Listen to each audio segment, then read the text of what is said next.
What's going on, everybody? Grim Repair here. Today we're working on a 2005 H2. It has a 6-liter.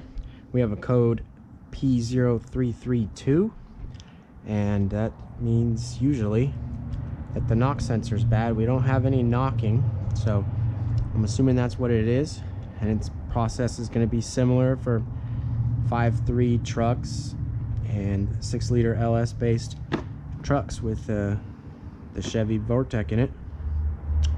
If this video helps you out, give this video a like. Tools you're gonna need: I found these long reach pliers to be helpful. You could probably do it with some shorter pliers.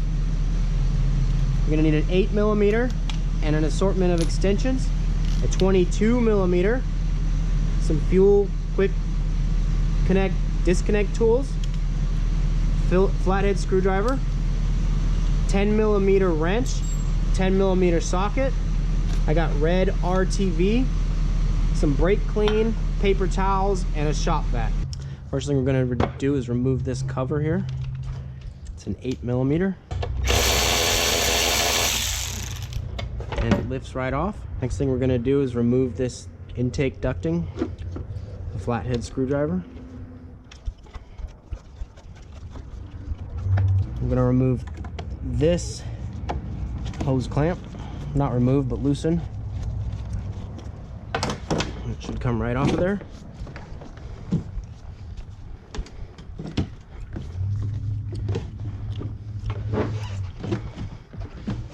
And it lifts right out. And the knock sensors are underneath of this intake manifold. So we're going to remove this metal, well, I guess plastic plate here, so we can get the wiring loose. 3 10mm.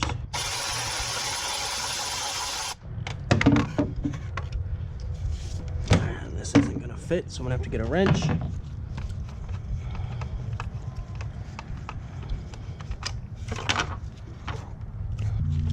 Got a plug here.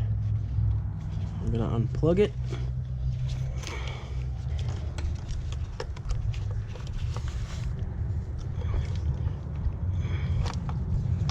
Go. Gonna loosen this wire clamp here, or open it up anyway.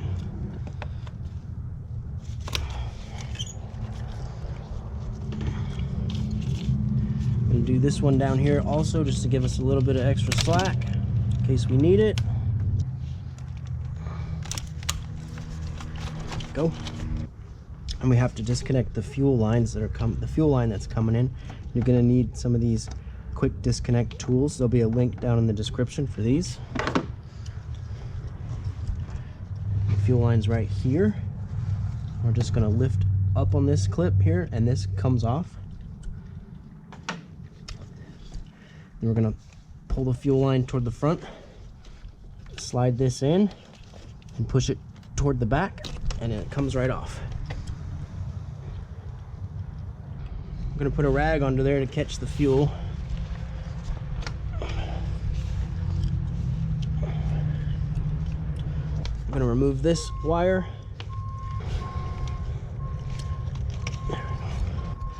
Remove that bolt.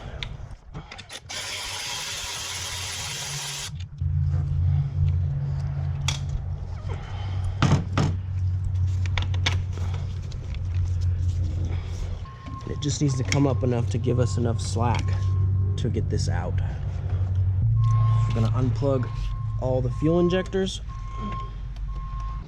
Alright, so I got all the fuel injectors unplugged. They're kind of tricky plugs. You've got to pull this lock thing up and then squeeze that in, and then they lift up. And it's just kind of awkward. Next, we're going to unplug this plug over here and this plug. We're going to loosen up this wire clamp here so we can have more slack with this wiring. This one up front also. And we're going to unplug this throttle body. pull the gray lock out, squeeze down, and it pulls off. And now we got lots of slack on this side of the harness. On this side, we're gonna pull that out and just lift up, just like the plug on the other side.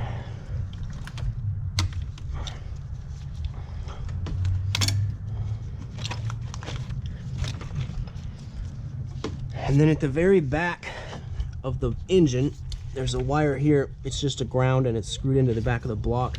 I think we can probably leave that one there, but just be aware that it's hooked in. You don't want to pull on it. But I think that'll give us, oh, we got one here.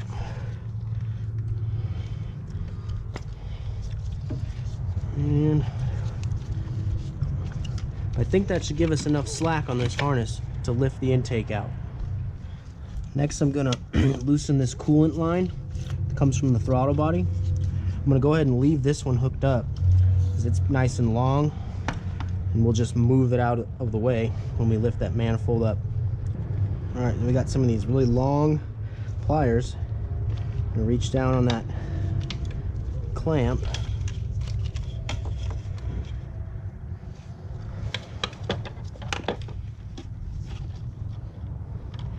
I'll have a link down to some long pliers in the description to make this a little bit easier.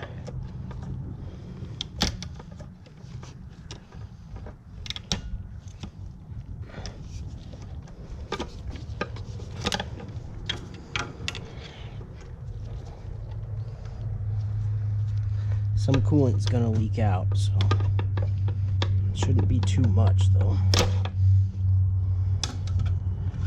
Alright, now that it's off, we're gonna lift it off of there. Alright, now we're gonna go after these bolts on the intake. There are 1, 2, 3, 4, 5 on this side, and 5 on that side. Start in the middle.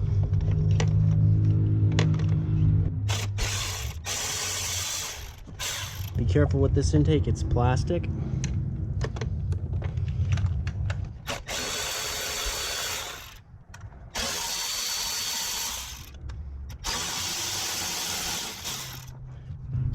And I see we also have a vacuum line going to it on this side.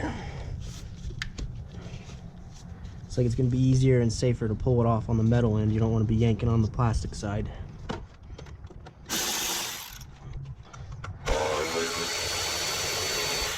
Alright, I believe the passenger side is done. On to the driver's side.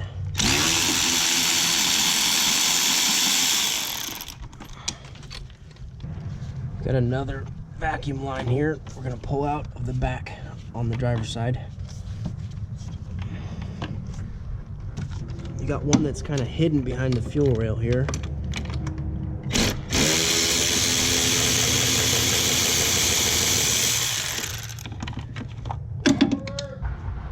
Alright, now that we got all the bolts loose on the intake manifold, you can see that it moves pretty easy.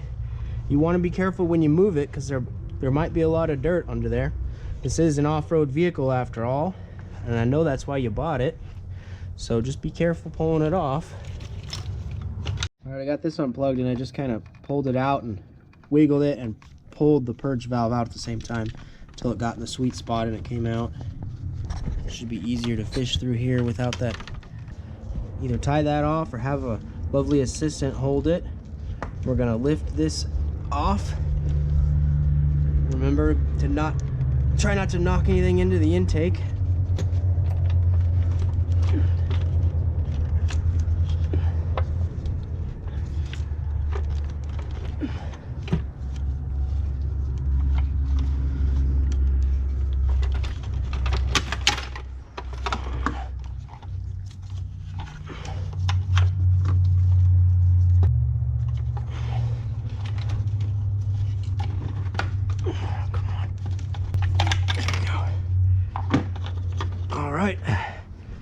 I'm just gonna set that over there because that hose is still hooked up here, and under these are the knock sensors. If water gets in there, if you have a water leak and it gets into here, it can short them out. This harness will short out too. The kit I got came with a wiring harness, and there'll be a link down in the description for that kit.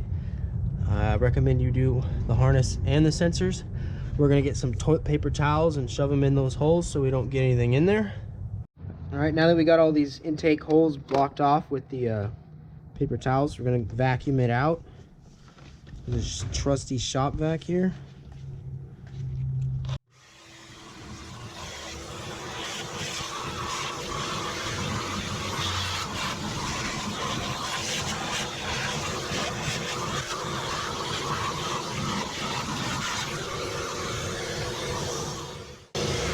Oh, that one's full of water.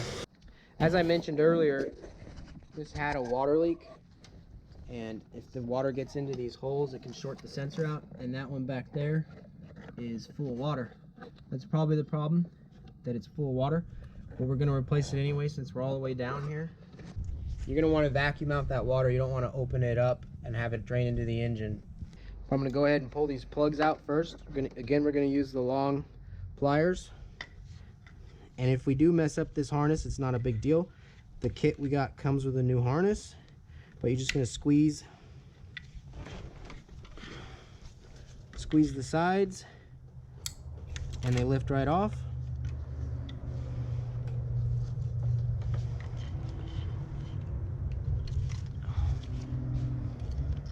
And the harness is out.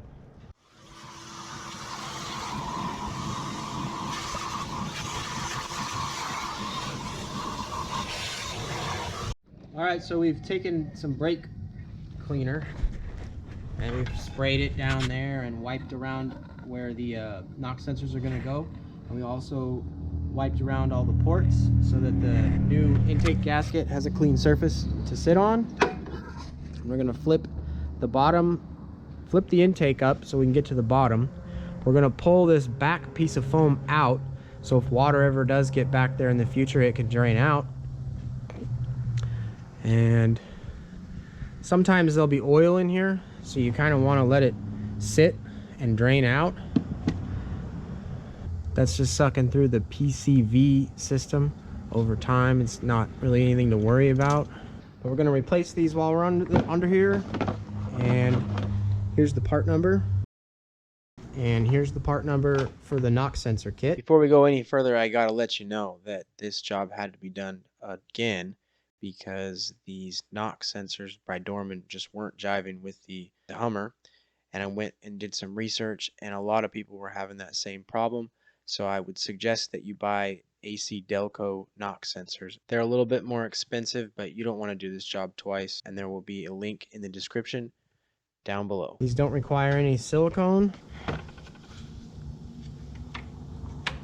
They kind of clip on here, so you just pull that and it comes down. There's another clip here on the front, and it comes right off. I'm gonna wipe the surfaces down. Try not to wipe any grease onto the fuel injectors.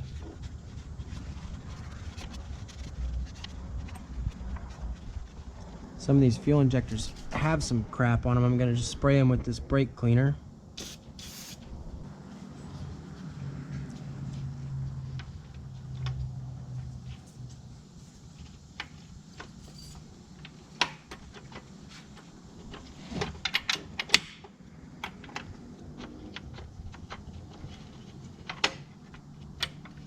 Make sure they all three click in. We're gonna do the same thing on the other side. Now we're down to the actual removing of the knock sensors, and it takes a 22 millimeter.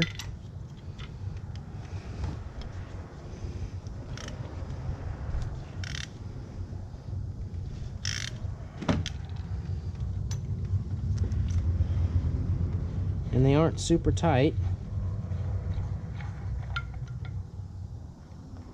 And that's them. Still got some liquid in there. Stick some paper towels down there to soak it up. Let that one soak while I remove the back one.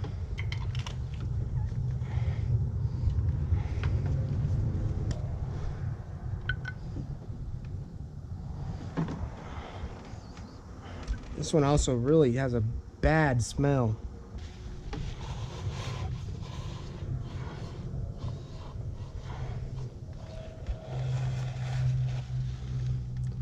That looks a lot drier now. Flip it around, stick it back down in there. Make sure you get all the water out. Don't want to do this again. We're going to install the new ones, and either one can go in, either one. They're the same. Each sensor is. Just get it started by hand. Make sure you're not cross-threading it.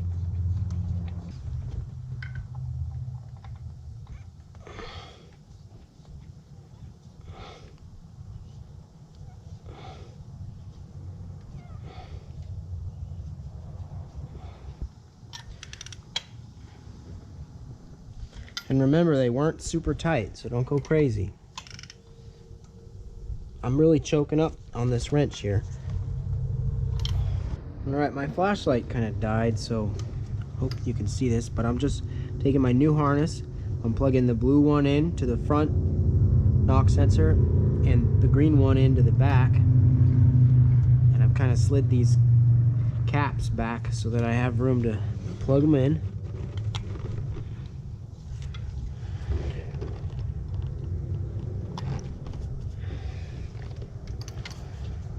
And then the plug on the back goes toward the back on the driver's side. And when you're doing these, it's recommended that you put some RTV around these caps to keep water out of them. So we're going to do that.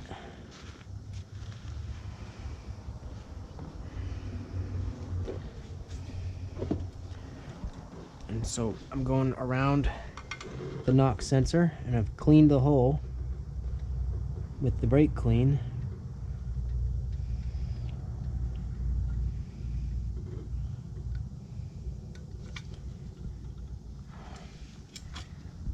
And so there's the front one. I'm just gonna slide these caps on there, and they just pop down in there.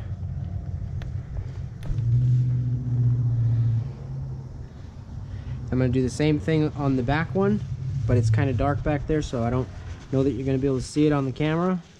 I'm going to put a little bit extra on the top around the sensor, just to be extra sure. Alright, now I'm going to pull out all the paper towels that we put in there.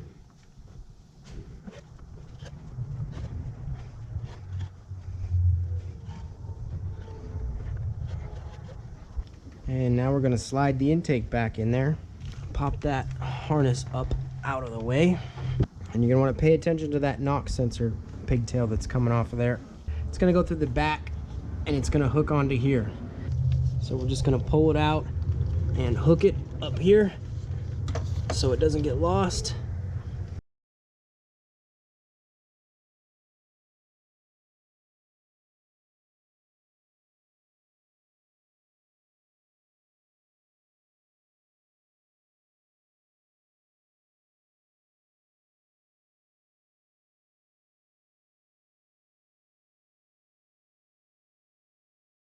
All right, I believe we're in, and the bolt holes are lined up. I'm gonna grab this knock sensor wire in here and hook it on to that plastic. I gotta get a light, you guys can't see. And it looks like this evap line is gonna reach just fine, being on the outside. All right, so now when you tighten this intake back down, you want to make sure there's nothing caught underneath of it, no wires or no hoses, and you want to tighten it from the center and move out. So do the center, go the front, go the back, and move your way out. You're not going to go super tight on them, and you're going to do the same thing on each side. So center, center, front, front, and then you're going to tighten it. From here on out, it's basically reverse of removal. All right, so I got that duct work back on. I'm going to put the key in the ignition and turn it to the run position. Plug in my code reader here. And I'm going to clear the code. You can also do this by disconnecting the battery for 10 minutes would be safe. And it's off. And while it's running, I'm going to go out and check, make sure there's no fuel leaks at the injectors or that line that we disconnected. I'm going to make sure I don't hear any loud hissing like air leaking. I'm just going to give it a once over again. Since we removed that one coolant hose, some coolant did leak out. You might want to top off your coolant. I'm going to open up the coolant reservoir to bleed all the air out.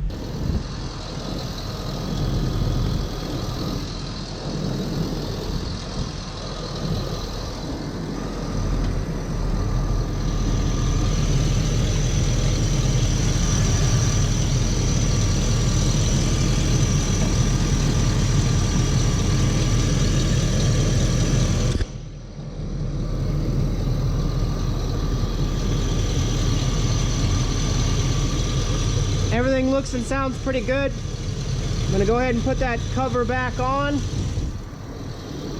And that's it. High five, you did it.